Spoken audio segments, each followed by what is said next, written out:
ചെയ്തിട്ടുണ്ട്. ഈ സാഹചര്യത്തിൽ നമ്മുടെ സാമൂഹിക വകുപ്പ് മന്ത്രി ഈ വിഷയത്തിൽ ഇടപെട്ടതായിട്ട് എവിടെയെങ്കിലും കണ്ടായിരുന്നോ? തീർച്ചയായിട്ടും ബിന്ദു ടീച്ചർ ഇതിനെതിരെ പ്രതികരിച്ച വ്യക്തികളിൽ ഒരാളാണ്.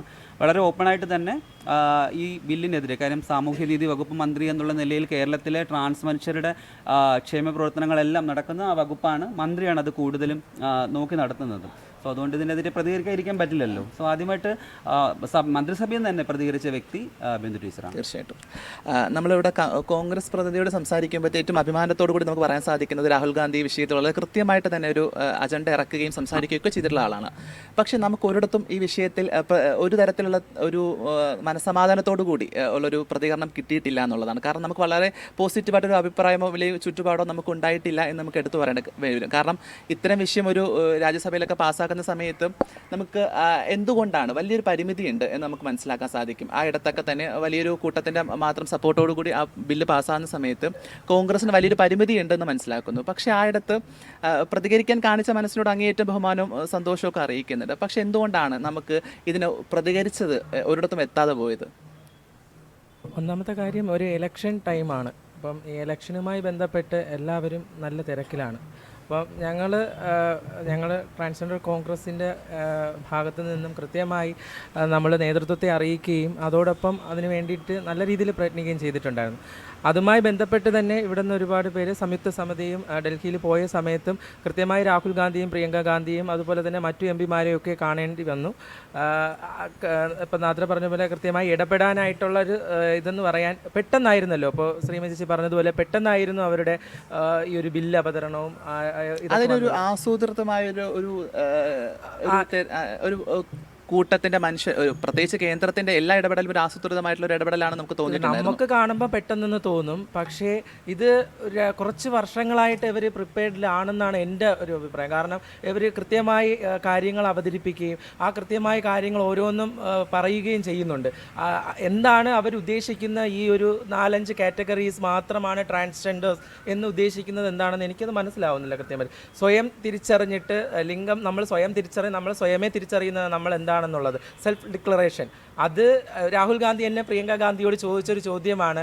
ഞാൻ എന്താണെന്ന്, ഞാൻ ആണാണോ അല്ലെങ്കിൽ ഞാൻ പെണ്ണാണോ എന്ന് പറയുന്നതിനുപരിയായിട്ട് ഞാൻ എന്താണെന്ന് മറ്റൊരു മെഡിക്കൽ ബോർഡിൻ്റെ കീഴിൽ പോയിട്ട് ഞങ്ങൾ ആണാണ് പെണ്ണാണെന്ന് അയാളുടെ മുമ്പിൽ നമ്മൾ എടുത്തു പറയുകയാണെങ്കിൽ തുണി അഴിച്ച് കാണിക്കുക എന്ന് പറയുന്നത് വളരെ മോശകരമായൊരു ഇതാണ് അവർ കാണിച്ചിരിക്കുന്നത്. ഇപ്പോൾ തീർച്ചയായിട്ടും നമ്മൾ അദ്രജയിലേക്ക് എത്തുന്ന സമയത്തും വളരെ റീസെൻ്റ്ലിയാണ് BJP അംഗത്വം എടുത്തിട്ടുള്ളത്. അതിന് മുമ്പ് തന്നെ BJP പ്രവർത്തകയാണെന്നൊക്കെ നമ്മൾ വളരെ വിസിബിളായിട്ട് കാണാൻ സാധിക്കും.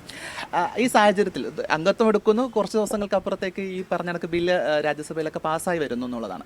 ഇവിടെ എടുത്ത് പറയേണ്ടത്, ആ ബില്ലിൽ എടുത്ത് പറയുന്നൊരു വലിയൊരു ക്ലോസ് എന്നുള്ളതും ഇവിടെ സാംസ്കാരികപരമായിട്ട് പ്രത്യേകിച്ച് കേരളത്തിനകത്ത് ഹിജറ കൾച്ചറോ മറ്റ് ഈ ഹിജറ കിന്നർ കോത്തി അങ്ങനത്തെ ഒരു കൾച്ചറും ഫോളോ ചെയ്യുന്ന മനുഷ്യരല്ല. പക്ഷെ അതിലുള്ള ആളുകളാണ് ഇതിനകത്ത് വരുന്നത്. അതിനകത്തുള്ള ആളുകളാണ് ഈ പറഞ്ഞ പോലെ ട്രാൻസ്ജെൻഡർ മനുഷ്യരായിട്ട് പരിഗണിക്കപ്പെടുക എന്നുള്ളത് പറയുമ്പോഴത്തേക്ക് വലിയൊരു ബുദ്ധിമുട്ടാണ്. കാരണം ഇവിടെ നാളെ ഇതുവരെ നമുക്ക് അഭിമാനത്തോടു കൂടി പറയാൻ സാധിക്കുന്നത് തൊഴിൽപരമായിട്ടും വിദ്യാഭ്യാസപരമായിട്ടും സാമ്പത്തികപരമായിട്ടും സാമൂഹികപരമായിട്ടും ഒക്കെ തന്നെ മുന്നിൽ നിൽക്കുന്ന മനുഷ്യരാണ് ട്രാൻസ്ജെൻഡേഴ്സ് ഒക്കെ തന്നെ. നമ്മളിവിടെ എടുത്ത് പറയുമ്പോൾ ഇത്രയും മനുഷ്യരൊക്കെ നോക്കുമ്പോഴത്തേക്ക് അവരുടെ വിദ്യാഭ്യാസ യോഗ്യതയും തൊഴിലൊക്കെ നോക്കിക്കഴിഞ്ഞാൽ വലിയ അഭിമാനത്തോടു കൂടി നമുക്ക് പറയാൻ പറ്റും ഇവിടെ കേരളത്തിൽ ജീവിക്കാൻ പറ്റുന്ന രീതിയിലുള്ള ഒരു സാഹചര്യം നമ്മൾ ഉണ്ടാക്കിയിട്ടുണ്ടെന്നുള്ളത്. പക്ഷേ പിന്നോട്ട് വലിക്കുന്ന രീതിയിൽ സാംസ്കാരികപരമായിട്ട് ഇല്ലെങ്കിൽ സംസ്കാരത്തെ മുന്നിൽ നിർത്തുന്ന സമയത്ത് കൈകൊട്ടുന്നതോ ഇല്ലെങ്കിൽ ട്രെയിനിലോ ഇല്ലെങ്കിൽ മറ്റു തരത്തിലുള്ള തൊഴിലൊക്കെ നമ്മൾ പോകേണ്ടി വരുന്നത് ഒരു നിർബന്ധിക്കപ്പെടുന്ന ഒരു അവസ്ഥയും കൂടി കാണാൻ സാധിക്കുന്നുണ്ടെന്നുള്ളതാണ്. ഈ സാഹചര്യത്തിൽ BJP പ്രതിനിധി എന്ന രീതിയിൽ എന്താണ് പറയാനുള്ളത്? ഇപ്പോൾ നമ്മൾ സംസ്കാരത്തിലേക്ക് പോകണമെന്നാണോ അതോ ഇല്ലെങ്കിൽ നമ്മൾ ഈ പറഞ്ഞ കണക്ക് സാമൂഹ്യപരമായിട്ട് മുന്നിൽ നിൽക്കണമെന്നാണോ? ആദ്യം തന്നെ ഇവിടെ 5 പേരുടെ മറുപടികൾക്ക് ഉത്തരം പറയേണ്ട ഒരു വ്യക്തി എന്ന രീതിയിൽ അതിൻ്റെതായ ഒരു സമയം തരുമെന്ന ഒരു പ്രതീക്ഷയുണ്ട്. നാദ്ര 1871 ബ്രിട്ടീഷ് കോളനിവൽക്കരണത്തിൻ്റെ സമയത്ത് ഇന്ത്യയിലൊരു നിയമം വരികയാണ്, ക്രിമിനൽ ട്രൈബ്സ് ആക്ട്. ഈ ക്രിമിനൽ ട്രൈബ്സ് ആക്ടിൻ്റെ കീഴിൽ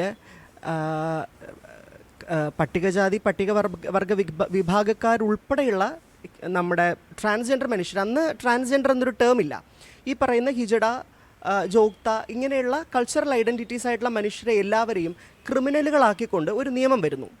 1871 നിന്ന് 1947 നമുക്ക് സ്വാതന്ത്ര്യം കിട്ടുന്നു. അവിടെ നിന്ന് എത്ര കാലം കഴിഞ്ഞു നമുക്കൊരു നിയമം ഉണ്ടാവാൻ? 2019 നാൽസ ജഡ്ജ്മെൻ്റ് അവിടെ നിൽക്കട്ടെ, ഒരു സർക്കാർ തലത്തിൽ ഒരു ഗവൺമെൻറ് തലത്തിൽ ഒരു നിയമം ഉണ്ടാവുന്നത് 2019 മാത്രമാണ്. അതിന് മുന്നോടിയായിട്ട് സ്വാതന്ത്ര്യാനന്തരം ഇന്ത്യയിൽ എത്ര സർക്കാരുകൾ ഭരിച്ചു? കോൺഗ്രസ് ഉൾപ്പെടെയുള്ള സർക്കാരുകൾ ഭരിച്ചിട്ടുണ്ട്. എന്തുകൊണ്ട് ട്രാൻസ്ജെൻഡർ മനുഷ്യരെ അഡ്രസ്സ് ചെയ്യുന്ന ഒരു നിയമം ഉണ്ടായില്ല? എന്തുകൊണ്ട് ട്രാൻസ്ജെൻഡർ മനുഷ്യർക്ക് വേണ്ടി ഒരു നിയമം ഉണ്ടാക്കിയില്ല? ഇന്ന് അവർ ലോക്സഭയിൽ വാദിക്കുന്നുണ്ട്, ബില്ലിനെതിരെ സംസാരിക്കുന്നുണ്ട്. അത് രാഷ്ട്രീയമായിട്ടാണ്, ഉറപ്പായും അത് രാഷ്ട്രീയമായി തന്നെയാണ് ഞാൻ കാണാൻ ആഗ്രഹിക്കുന്നത്.